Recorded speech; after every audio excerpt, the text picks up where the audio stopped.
하나님 우리 아버지와 주 예수 그리스도로부터 오는 은혜와 평강이 오늘 주일 공동 예배에 참석하신 팔복교회 성도님들과 함께하기를 바랍니다.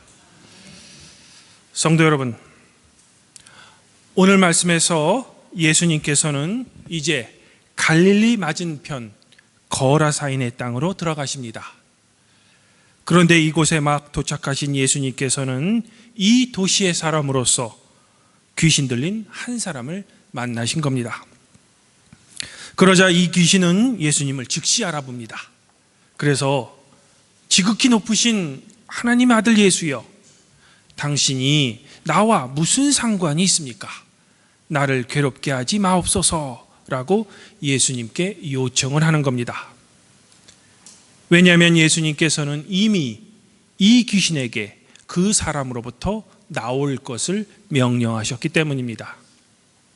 이제 귀신은 하나님의 아들인 예수님의 말씀을 감히 거역할 수 없었습니다. 그래서 예수님께 이런 마지막 요청을 합니다.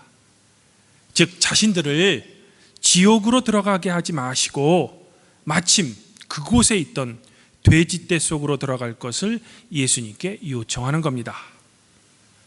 이에 예수님께서 이 귀신의 요청을 허락하시고 귀신들은 마침내 돼지떼 속으로 들어가지만 돼지들은 비탈기로 내리달아 호수로 들어가 모두 죽게 되는 겁니다.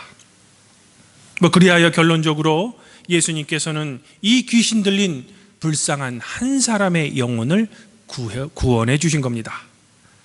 그러므로 오늘 말씀은 놀라운 예수님의 이적을 우리에게 전해주고 있는 겁니다. 그러나 오늘 말씀은 다른 예수님의 이적 기사들처럼 해피엔딩으로 끝나지 않습니다. 즉, 이 광경을 자신들의 두 눈으로 목격했던 돼지떼를 치던 사람들이 마을로 들어가 예수님께서 하신 일을 마을 사람들에게 알립니다.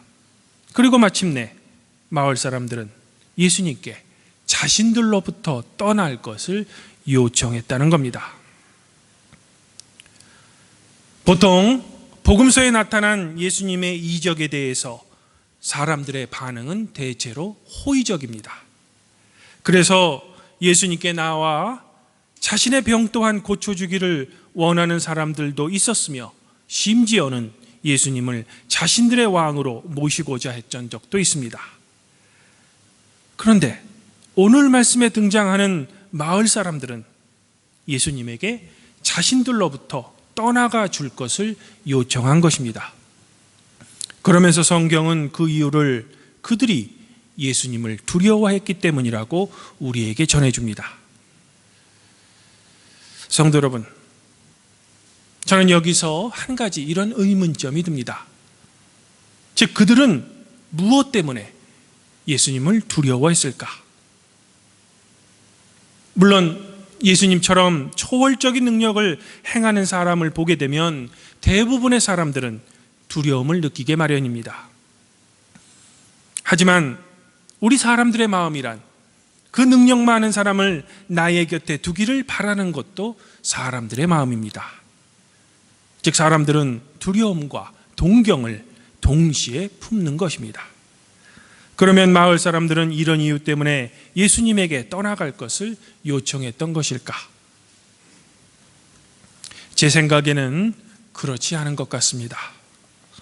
아마도 마을 사람들이 예수님에게 자신들로부터 떠날 것을 요청했던 진짜 이유는 자신들의 돼지떼가 죽었기 때문입니다.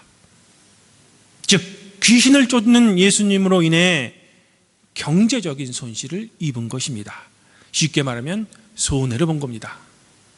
그리고 이런 예수님의 자신들의 곁에 계속 계신다면 또 다른 경제적인 손실을 자신들이 볼지도 모르기 때문에 조용히 떠날 것을 예수님에게 요청한 것입니다. 여기서 어떤 분들은 이렇게 반응하실지도 모르겠습니다. 아니, 이런 고약한 사람들 같으니라고. 지금 한 사람이 귀신으로부터 자유함을 얻었는데 돼지떼가 죽었다고 예수님께 그런 요청을 하다니, 사람이 중요하지 돼지떼가 중요해? 맞는 말씀입니다.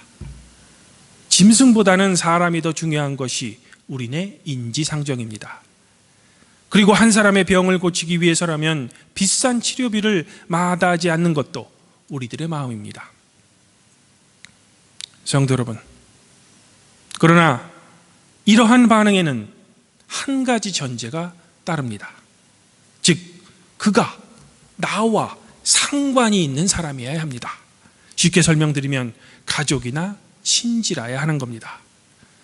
우리는 나와 별로 상관이 없는 사람에게까지 이런 호의를 베풀고 싶지 않는 것이 보통 우리네 심정입니다. 그리고 바로 이러한 인간의 마음은 오늘 말씀에 등장하는 마을 사람들 또한 마찬가지였을 겁니다. 즉, 귀신 들린 이 사람이 불쌍하기는 하지만 이 귀신 들린 사람과 돼지떼를 소유한 사람과 직접적인 관계는 없습니다. 그러므로 이 사람들의 입장에서 보면 귀신 들린 사람의 치료보다는 돼지떼가 죽음으로 자신들의 경제적 손실을 본 것이 더 중요하다는 겁니다. 어떻게 보면 이 마을 사람들은 참으로 각박한 사람들인 것 같습니다. 그러나 여기서 우리 자신들에게 질문해 봅시다. 그러면 우리의 경우는 어떠합니까? 우리는 이 마을 사람들과 전혀 다릅니까? 안타깝지만 제가 보기에는 저를 포함해서 우리 사회도 이 마을 사람들과 비슷한 것 같습니다. 즉, 우리들은 나와 별로 상관이 없다면 상관하기를 싫어합니다. 제가 성도 여러분들의 이해를 돕기 위해 몇 가지 예를 들겠습니다. 세월호 유가족들에게는 미안하지만 나의 가족이 정작 세월호 피해자가 아니라면 안타까운 마음은 있을지라도 우리의 삶의 현장에서 이를 더 이상 언급하기를 꺼립니다.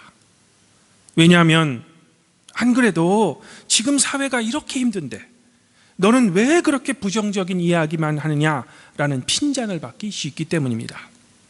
더 쉽게 설명드리면 이제는 지겹다라는 겁니다. 이뿐만이 아닙니다. 위안부 할머니들의 이야기, 비정규직 노동자들에 대한 이야기를 하면 너는 왜 그런 이야기만 자꾸 해서 사람들의 마음을 어둡게 하느냐, 좀 밝은 이야기를 해라 라는 소리를 듣게 되는 것이 우리네 사회입니다. 더욱이 이런 이야기를 하면 소위 말하는 정치적이라는 소리까지 듣는 것입니다. 사실 이와 비슷한 논리로 오늘 귀신 들린 사람이 귀신 들렸을 당시에는 마을 사람들 모두가 안타까워했을 것입니다. 하지만 시간이 계속 흐르자 이 사람의 이야기를 들으면 자신들의 마음도 무거워지고 자연스럽게 별로 상관하고 싶지 않아진 것입니다. 보통 우리들의 삶이란 오랜 시간이 지나면 이 귀신 들린 사람 같은 사회의 어두운 이야기는 더 이상 안타까운 이야기가 아니라 지겹고 입에 화자 되기를 꺼려하는 일이 되어버리고 만 것입니다. 사랑하는 성도 여러분, 그러나 오늘 예수님께서는 이런 우리와 전혀 상관이 없을 것 같은 사람에게도 관심을 가지라는 겁니다. 심지어는 이런 일들이 우리에게 손해를 끼치더라도 말입니다. 사실 예수님께서는 귀신들을 그냥 쫓아버리실 수도 있었을 것입니다. 하지만 예수님께서는 귀신들이 돼지떼에 들어갈 것을 허락하시고 그 돼지떼가 몰살함으로 마을 사람들의 경제에 타격을 입히신 겁니다. 그러면 예수님께서는 왜 이렇게 하셨을까? 정말 멋지게 귀신만 쫓아냈다면 마을 사람들에게 환영을 받으셨을 텐데 말입니다. 그리고 만일 일이 그렇게 되었다면 이곳 마을 사람들 또한 예수님께서 전파하시는 복음을 믿게 되고 이곳 마을 사람들 중에 있을지도 모르는 아픈 사람들 또한 예수님의 치유를 받을 기회가 분명히 있을 텐데 말입니다. 그러나 왠지 모르게 예수님께서는 이런 방법을 사용하지 않으신 겁니다. 즉 소위 말하는 누이 좋고 매부 좋은 은혜가 넘치는 방법을 사용하지 않으신 겁니다. 그러면 예수님께서는 왜 굳이 사람들에게 손해가 끼치는 이런 별로 좋아 보이지 않는 방법을 선택하셨던 걸까? 그것은 마을 사람들에게, 한때는 그들의 이웃이기도 했던 이 한 사람의 영혼을 구하는 데 필요한 사회적 연대 책임을 묻고 계시는 겁니다. 복음은 결코 한 개인에 머물지 않으며 반드시 공동체적인 책임이 따른다는 겁니다. 사실 포도원 품꾼의 비유도 이와 비슷합니다.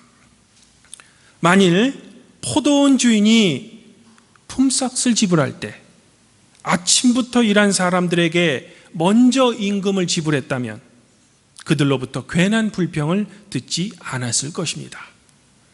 즉 그들은 주인이 약속했던 임금을 먼저 받았을 때 자신들이 받은 한 달란트에 만족해서 즐거워하며 집으로 곧장 돌아갔을 것입니다. 그들에게 오후에 온 사람들이 얼마를 받는지는 사실 그들과 별로 상관이 없습니다. 당연히 자신들보다 덜 받았을 것이라고 생각하며 그냥 집으로 먼저 돌아갔을 것입니다. 그러므로 만일 제가 포도원 주인이라면 이 먼저 일한 사람부터 품삯을 주어서 집으로 먼저 돌려보냈을 겁니다. 그리고 이들이 아무도 없는 것을 확인하고 오후 늦게 들어온 일꾼들에게 다른 일꾼들에겐 말하지 마십시오. 그 대신 내가 당신들에게도 똑같이 주겠습니다. 라는 선심을 베풀 것입니다.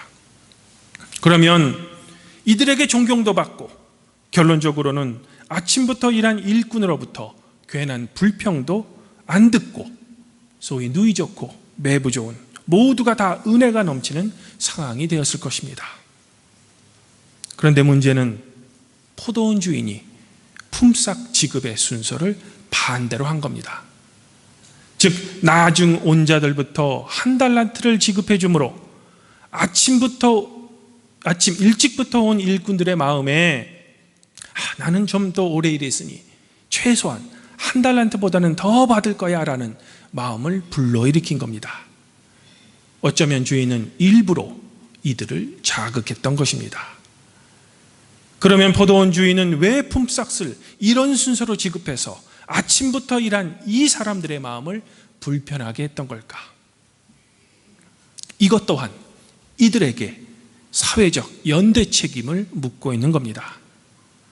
즉 오후 늦게 온 사람들과 이들이 먹어야 하는 가족들 또한 함께 생각하고 함께 책임져야 한다는 겁니다. 비록 능력 있는 너희들이 손해를 보더라도 말입니다. 이것이 바로 세상의 가치관으로는 도저히 이해할 수 없는 하나님 나라의 경제관인 것입니다. 사실 성경은 우리 인간 사회에 왜 불평등이 생겼는지에 대한 그 기원을 알려주지는 않습니다. 다만 그 불평등을 해결하는 방법으로 자발적이며 능동적인 나눔을 제시하고 있는 겁니다. 그리고 이런 우리에 대한 연대 책임 때문에 예수님께서는 우리 모두를 위해 그리고 우리의 죄를 대신하여 십자가에 달려 돌아가신 겁니다.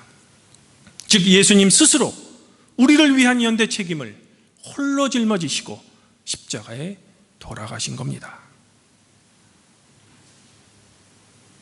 사랑하는 성도 여러분, 저는 여기서 미국의 전 대통령이었던 버락 오바마가 2004년도에 미국 매사추세츠주 보스턴에 했던 그의 찬조 연설의 한 부분을 소개해드리고 싶습니다. 그는 가장 먼저 자신을 이렇게 소개하면서 자신의 연설을 시작합니다. 나의 아버지는 케냐의 조그만 마을에 태어나고 자라 미국으로 유학을 온 외국 학생이었습니다. 그리고 나의 아버지의 아버지, 즉 저의 할아버지는 노예였습니다. 즉 자신은 백인 출신의 명문 가정에서 태어난 사람이 아니라는 겁니다.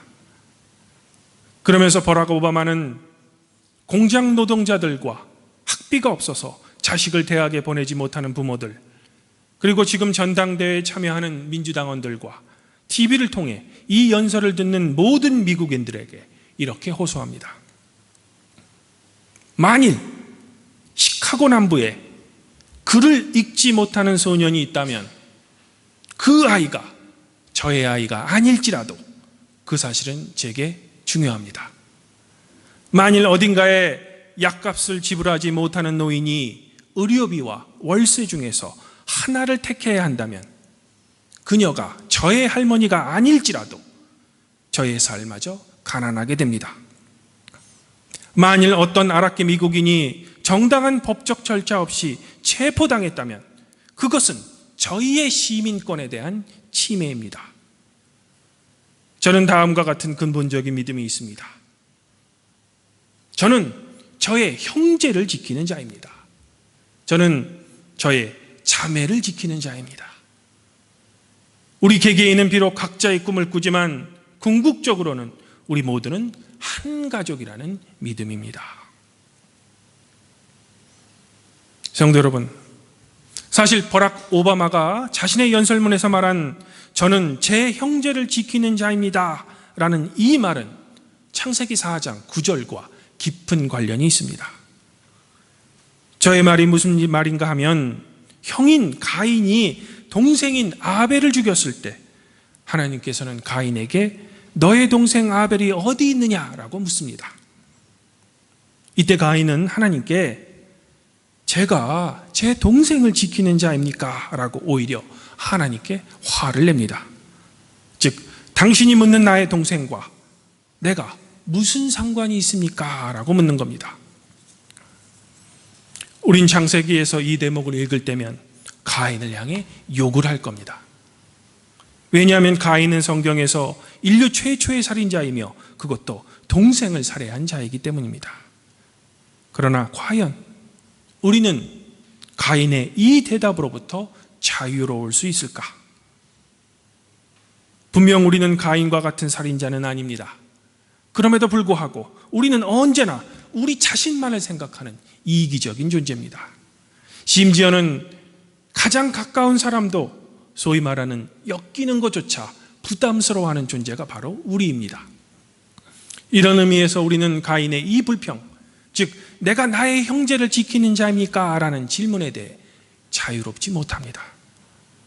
그러나 버락 오바마는 하나님의 이 질문에 대해 나는 나의 형제를 지키는 자입니다 라고 대답하고 있는 겁니다. 즉 자신의 핏줄인 동생마저 죽이고 그의 안부를 묻는 창조주 하나님에게 가인은 동생이 나와 무슨 상관이 있냐고 따지지만 버락 오바마는 오히려 나와 전혀 상관이 없어 보이는 남부의 글을 읽지 못하는 아이, 그리고 나와는 전혀 상관이 없는 약값을 지불하지 못하는 노인을 능동적으로 책임지겠다고 선언을 한 것입니다. 오늘 복음서에 등장하는 귀신 들린 사람이 예수님을 만났을 때 당신이 나와 무슨 상관이 있습니까? 라는 이 외침은 어쩌면 그가 마을 사람들로부터 그리고 사회로부터 돌봄을 받지 못한 외로움과 아픔에 처절한 외침인지도 모르겠습니다. 즉 당신들은 불쌍한 나를 왜 이대로 방치합니까? 나는 돌봄을 받을 자격이 있는 사람입니다 라는 마을 사람들을 향한 항거인 것입니다.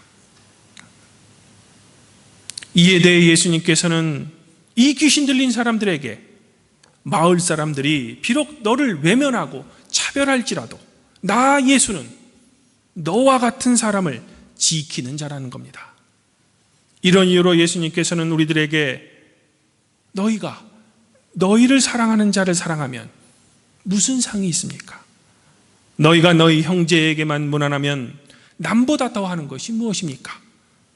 그러므로 하늘에 계신 너희 아버지의 온전하신 같이 너희도 온전하십시오 라고 가르치신 겁니다. 성도 여러분, 우리는 오늘 복음서에 등장하는 귀신 들린 사람처럼 사회에 힘없고 소외된 사람들과 상관하지 않기를 원합니다. 하지만 사회에 돈 많은 사람들, 권력자들, 사회의 지도층과는 어떻게든 관계를 맺으려고 노력합니다. 비록 그들이 우리를 귀찮게 여기더라도 말입니다. 왜? 그것은 그들과 어떻게든 내가 관계를 맺어야 나에게 이득을 주기 때문입니다. 그러나 우리가 주님이라고 고백하는 예수님께서는 당시 사회 권력층이었던 바리새인과 서기관들과 어울리지 않으셨습니다. 반면에 예수님께서는 항상 사람들이 별로 상관하고 싶지 않은 사회의 소외층, 불쌍한 사람들과 같이 어울리셨습니다. 그러면서 이들과 어울린다고 비난하는 바리새인들을 향해 나는 의인을 부르러 온 것이 아닙니다. 죄인을 부르러 왔습니다. 라고 선포하신 겁니다. 즉, 나 예수는 이들을 지키는 자라는 겁니다. 사실 예수님의 이런 행동은 구약시대의 사회적 약자인 고아와 과부, 나그네를 대접해야 하는 이유와 동일합니다. 왜냐하면 구약시대의 사회적 약자들인 고아와 과부, 그리고 나그네를 지키는 보호자가 바로 여호와 하나님이시기 때문입니다. 이런 이유로 하나님의 백성인 이스라엘 백성 또한 이들을 반드시 돌봐야 하는 겁니다. 왜? 하나님이 바로 이들의 보호자이시기 때문입니다. 그리고 이러한 동일한 원리로 예수님을 주님이라고 고백하는 우리 그리스도인들 또한 오늘 복음서에 등장하는 이 귀신 들린 사람 같은 불쌍한 사람을 지키는 자라는 겁니다. 하지만 문제는 오늘 말씀 속에 귀신 들린 자, 그리고 고아와 과부와 나그네에게 관심을 갖게 되면 나의 것을 나누어주는 불편함이 우리에게 따른다는 겁니다. 그러므로 솔직히 말씀드리면 하기 싫은 것입니다. 그러나 예수님께서는 오늘 당신 자신의 행동으로 이런 불편함을 능동적으로 감수하라고 우리에게 요구하고 계시는 겁니다. 어떻게 생각해 보면 사도 바울이 말하는 그리스도의 고난이란 이런 것을 말하는 것지도 모르겠습니다. 즉, 나의 손해를 감수하면서까지 나의 옆에 존재하는 사람, 즉 이웃을 돌보라는 겁니다. 이제 저의 설교를 정리합니다. 예수님께서는 그리스도인인 우리에게 불쌍한 이웃을 지키는 자가 되라고 요청하십니다. 그러나 우리는 이것을 잘 할 수 없음 또한 고백합니다. 그러하기에 예수님께서는 우리에게 성령을 선물로 주신 겁니다. 즉, 성령의 도움으로만 우리는 비로소 나의 이웃을 능동적으로 지키는 자가 될 수 있는 것입니다. 아무쪼록 팔복교회 성도님들에게 성령의 도움이 있기를 소망합니다. 그리하여 당신이 나와 무슨 상관이 있습니까? 라는 외침으로 우리의 무관심과 외면을 지겹도록 당한 이 사회에 소외된 사람들에게 나는 당신을 지키는 사람입니다 라는 사랑의 속삭임을 할 수 있는 성도들이 되시기를 이 시간 소망합니다. 비록 그렇게 행동이 내가 가진 것을 나누어줘야 하는 불편함을 겪더라도 말입니다. 바로 우리가 이런 실천을 했을 때 사도 바울이 빌립보서에서 말한 나의 하나님께서 그리스도 예수 안에서 영광 가운데 그 풍성한 대로 너희 모든 것을 쓸 것을 채우시라는 축복의 선언이 이 교회와 성도 여러분들에게 함께하길 지금 이 시간 축원드립니다.